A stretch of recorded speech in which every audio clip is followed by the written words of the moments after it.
My name is James Dixon. I'm Black, I'm queer, I'm a performer, and I am a director. This project at its core is about identity. And for the purposes of this documentary, you will see many Black and brown faces. But as a cisgender male, I will be the minority. We just commemorated the 50th anniversary of Stonewall, and there are many discussions surrounding who threw the first brick, who didn't, who started the riots. But what's not ongoing is a conversation surrounding those of us in our community who are still marginalized. So I asked some brave and generous friends of mine if they would give us an intimate look inside their lives. So say hello to my friends.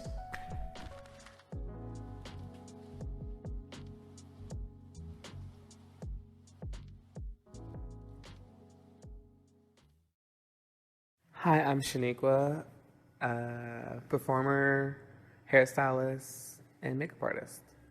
I do drag, and in my drag, I promote body positivity. Being a plus-size Black trans woman, I let people know that I'm comfortable with being me.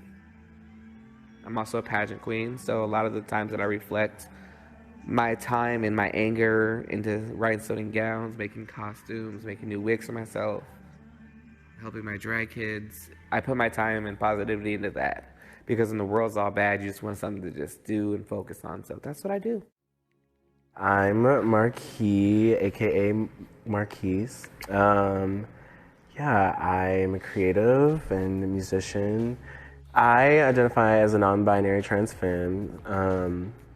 My pronouns are they, them, unless I've specified otherwise. Moving to LA and how just wild the gay boys treat trans girls or just femmes in general is so shocking. And I'd never been in a city where that was a thing, and I found myself physically fighting gay boys because they were just mistreating femmes, mistreating me when I'm presenting high femme. And for a long time I didn't understand that, and then it clicked that this sort of transphobia and I hate using this buzzword, but toxic masculinity just sort of bleeds into the community through gay men, white gay men especially. The first ones to ride for y'all are the trans girls, and you treat us this way. So it's very frustrating, and definitely a conversation that needs to be had.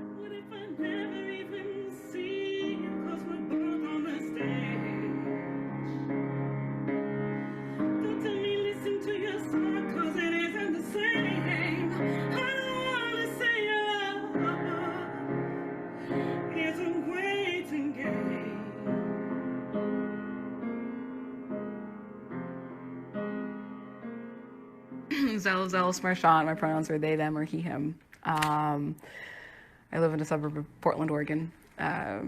Black, trans, creative person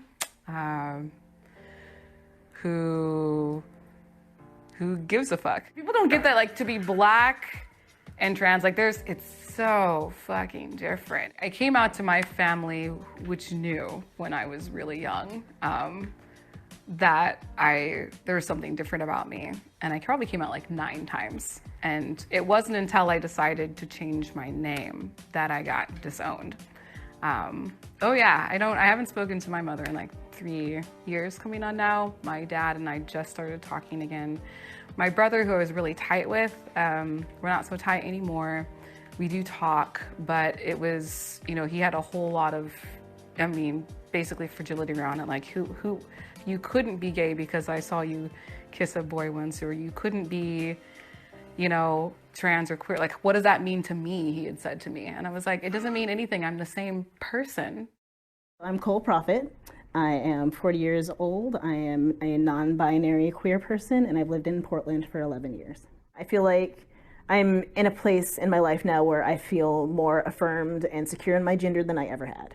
Whenever people are trying to assess how gay or trans or whatever the fuck you are, I think after my 4th decade, I lost all fucks. It's I don't care. If you're not engaging with me on any sort of a personal level, if you're just passing judgment based off of what you see in passing, then why do I care what your assessment of my gender or sexuality is? I am a therapist. I work with people who are working on their individual issues as well as relationships. The people that I provide therapy to are all either queer, people of color, or folks who are in polyam relationships. Most of them some combination of the three. A lot of stuff we deal with is in fact trauma-based because that permeates every area of your life.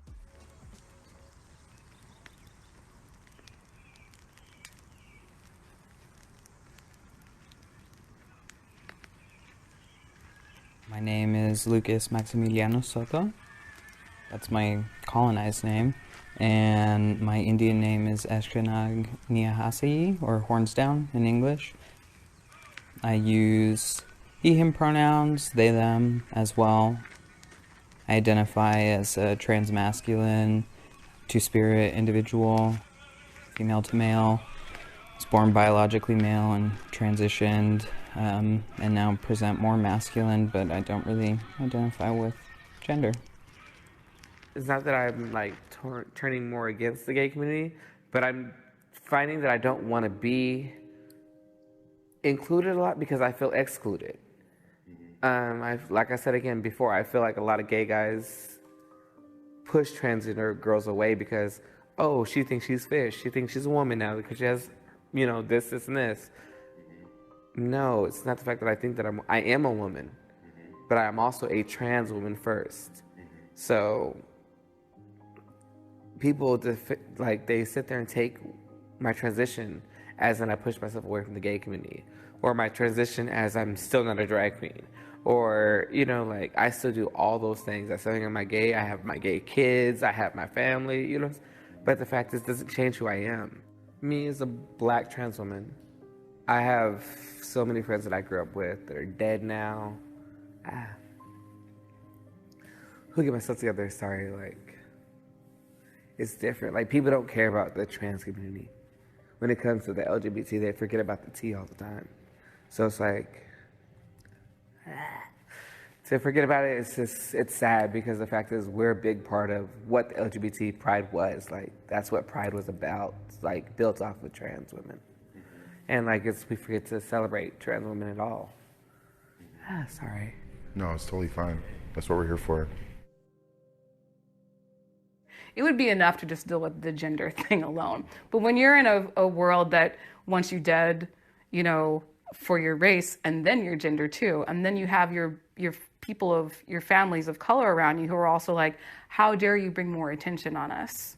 You know, and it gets crazy. I think even just outside of our familiar relationships where everybody, even just in communities, has that kind of internalized inductive fear about what we all should be doing as black trans people. I don't think I've had a conversation with my dad to this day about my gender or sexuality. As far as my mom's concerned, I think I accidentally, not on accident, left out Daughters of Darkness on the dryer.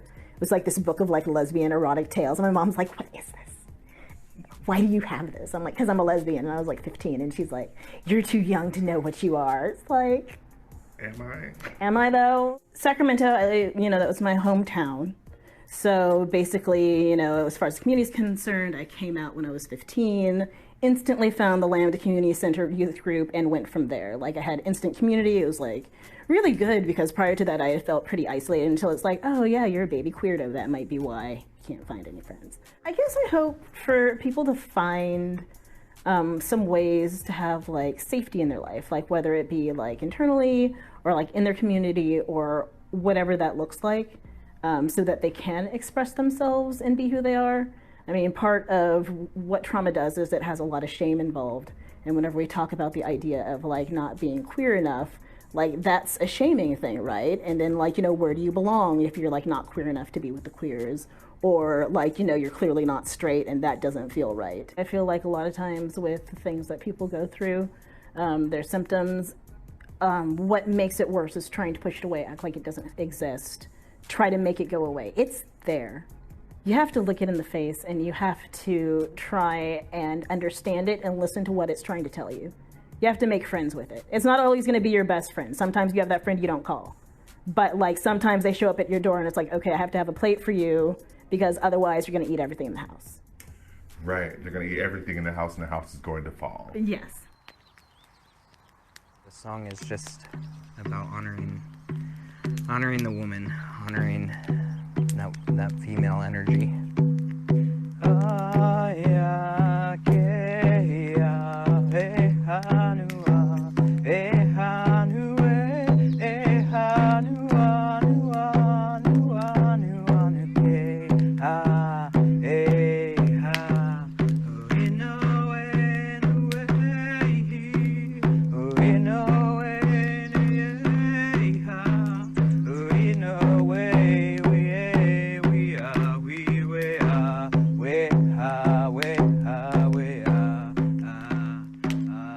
So the term Two-Spirit is actually pretty new. It was thought up in the late 80s by a group of American Indian gay men.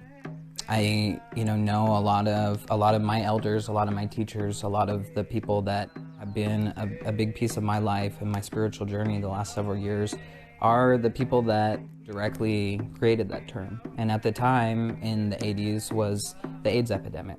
And there was young people, mostly young men, that were dying left and right of AIDS, and there was lots of movement happening, lots of coalition, lots of talking about rights, and the American Indian didn't feel included in that. There was no space for us. There was no inclusion in LGBT for Native peoples.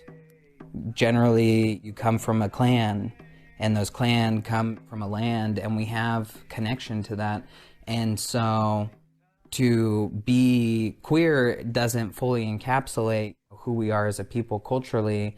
And they thought, well, what about Two-Spirit? Because that encompasses both the masculine and the feminine. I carry the term Two-Spirit because I've had to do my work. And it's not just because I'm queer or not because I'm trans or, not any of that. It's because of the medicine that I carry and the way that I choose to walk in the world.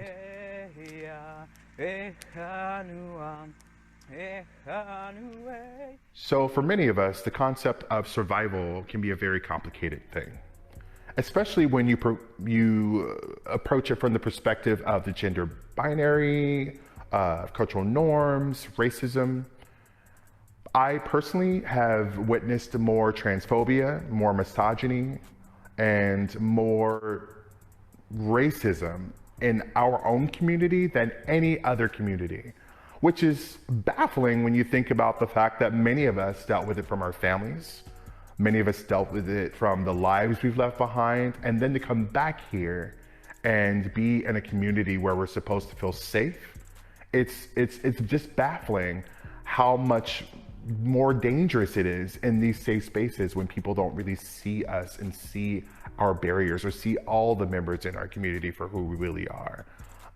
Many of us are just trying to get up every day and just breathe, just take up a little bit more space and walk through the world without as carefree in our bodies as we can and literally just breathe. Remember, we're human beings. Like, the way you are living your life as a Black trans person is personal to you.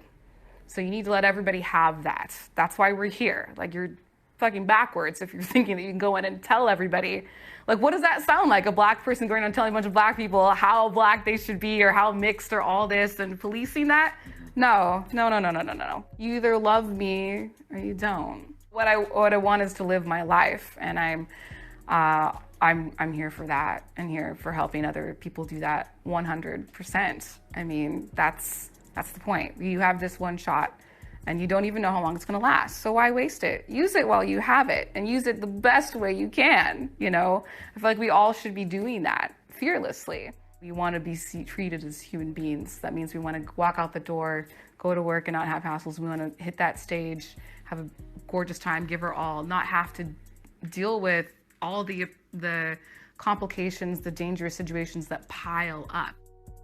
So often I feel like pretty helpless and like, how am I contributing to like helping my community, and how like, what am I doing like where I'm at right now to like be a voice and like help?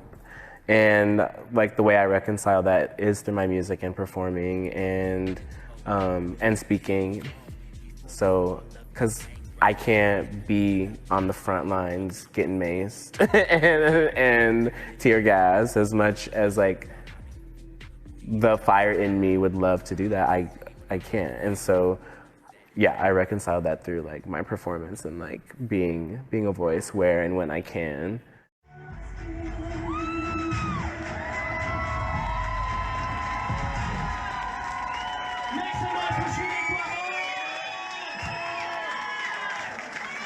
I need to bring attention to this dress.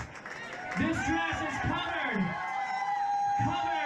with the lost lives of our trans brothers and sisters and everyone in between.